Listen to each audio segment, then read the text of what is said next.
Hello everyone, welcome to Sharmit. In this session, we will discuss about another topic for Cobol, where we will see how we can utilize perform statement with varying keyword. Okay, so just assume a scenario where you are supposed to iterate a loop on the basis of varying condition. Then in that case, what we can use? We can use perform with varying. So in this session, we are going to talk about each and everything regarding basic of varying statement with perform. We will create one scenario, we'll iterate one paragraph for a particular condition, and then later, once every topic is cleared, then we will see how we can make some modification to change the output. Because you should be aware of all the uh, modification points as well, right? So just for that, what we will do, we will try some different input and different output. Okay, so these are the all things that we are going to discuss in this particular session. We will proceed in the same manner. Firstly, I'll walk you through the code which I have already prepared, and then we will see topic which we are focusing on, which is perform with varying keyword, and then later on we will verify the output by providing some different kind of inputs. Okay, so let's start. And this is the program which I'm going to use for now, which is test pgm1. So I'm taking option 2 over here to make open this in edit mode. Now here you can see we have written many things like identification division, data division, procedure division. So we are going to discuss each and everything in a particular in a separate part, and we'll discuss like each and everything. Okay, fine. So what is identification division? Identification division is a division that we use in order to show the program identity related information.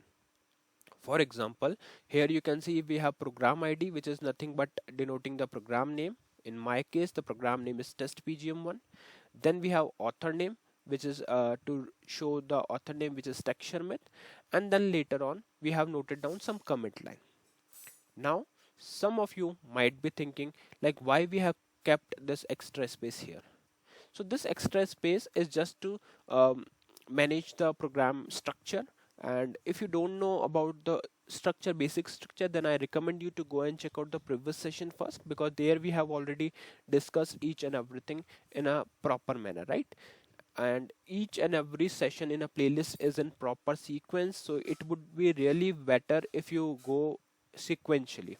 That would be very much easier for you to understand the concepts. Okay, so that's why I recommend you to please go through the sessions in a sequential manner.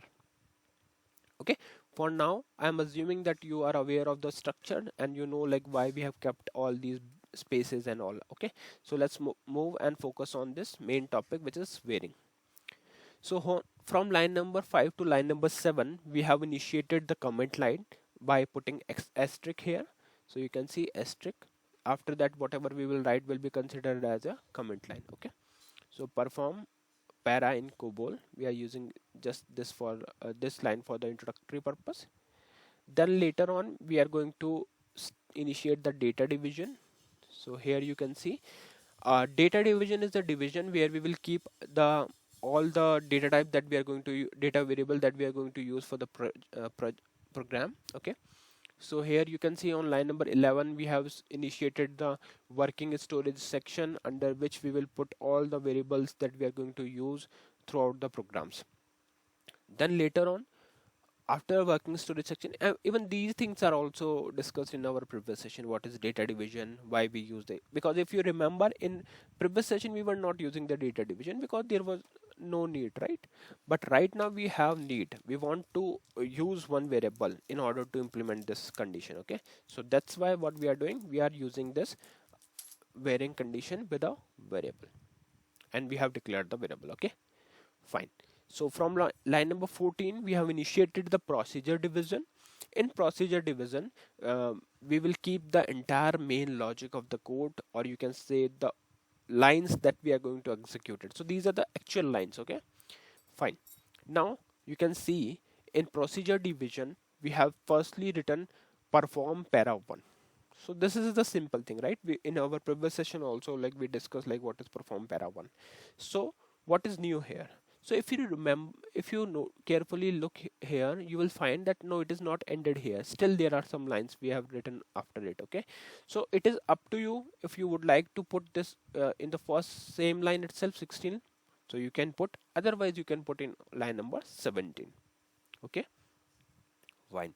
So what we are doing here, perform para 1 varying counter from 1 by 1 until counter equals to 11. Okay, I think we should also discuss about this variable part because maybe some of you are not aware of it. So I'll just take 2 minutes and I'll explain you what is this variable, like how we have declared it, and then we will carry forward from here. Okay, all right. So you can see, firstly we have put 0 1, which is nothing but showing the level number. So this is just showing the highest hierarchy of the data hierarchy.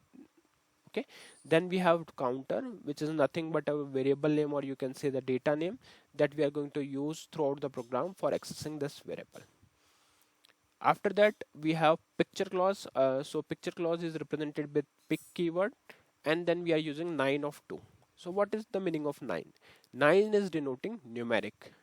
Okay, so we are storing numeric value up to 2 digit, and at the moment we have initialized the value with 0. So this, in short, you can say on line number 12 we have declared one variable with a name counter, and it can hold up to maximum 2 digit value, numeric value. Okay, and right now we have initialized the value with 0.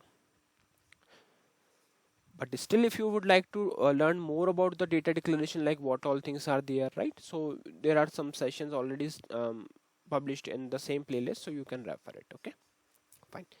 All right, so let's go back to line number 16, and here you can see we have noted down perform para 1 varying counter from 1 by 1 until counter equals to 11. Okay, so what it will do, it will initiate the counter value from 1, and then it will increment it by 1. So what it will do is 1, then 1 plus 1 2, then 3 4 5 6 until it reaches counter 11. The moment when it reaches counter 11, it will simply came out of this loop and go to this stop run. Okay, so please don't get confused that perform is separate thing, because perform we are using in order to make the looping statement, and that's what we are learning from last few couple of sessions, right? So this thing we are just using for iterating the loop. Now what you can see here, let's do the dry run. Okay, so initially we have a value stored as 0, but this is not the actual value from where it starts. It starts from here because we have hard coded this value, right, from 1. So it will start the counter from 1. This value we have just initialized, so that if, let's say, if someone is using it prior to this also, prior to this perform, so it will not impact anything. Okay, so what right now it will do in dry run, we will understand, it will start from 1. 1 is not equal to 11, so it will simply go and execute this para, which is display counter equal 1. Then it will increment it by 1 because we have mentioned it by 1, so it will become 2. 2 is not equal 11, so it will again print counter equals to 2. Then 3 4 5 6 7 8 9 10. After 10, like, it will print counter equals to 10.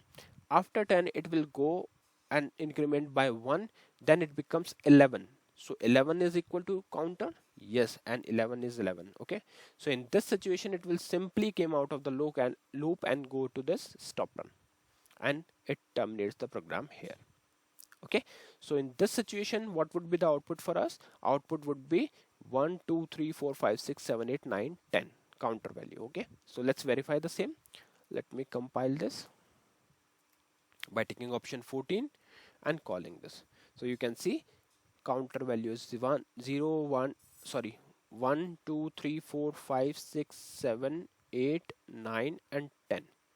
After 10 it will simply came out of the loop, and this is what we were expecting. But what people like, what new joinee do here, like when they want to iterate the loop 10 times, what they do, they put 10 here. But if you put 10, let's see what will happen. It will be breaked on line number 9 itself. Why not line number 9? On output 9 you can see 1 2, then 3 4 5 6 7 8 9, and then it stop. Why? Because we have mentioned the condition until counter equals to 11 until counter equals to 10. So when it becomes 10, it will simply go, because we are using until condition, so it will simply go in the loop. Okay, so always make sure that when you want to iterate it till 10, so you can make it as 11. Okay, another thing, don't get confused that the value you mentioned here will change your output. Let's say if I put 5 here, so will it change? No, it will not. Why? Because this is just the value which we have initialized, and in counter like we are using different scenario, right? So you can see it is printing the same output which is supposed to be, right? So here we can see that we are storing 5, but if you want to start your loop from fifth value, so you can make it as 5, then it will impact. And this variable value is not under this scope, because here we are checking everything separately. Okay, so let me compile. Now it will change the value from 5. So found counter value 5, 6, 7, 8, 9 and 10. Okay, fine. And if you want to increment it by 2, so you can simply make it 2. So what it will do, it will now increment the value by 2. So let's compile it, call it. So you can see it is started from 5th. Okay, this is the new recent output, 5, 7, 9 and then it ends. Why? Because after 11 it will automatically get out of the loop. Okay, so I hope this entire process is clear to all of you, and in the next session we will discuss few more things. So thank you for watching Tech Sharmit.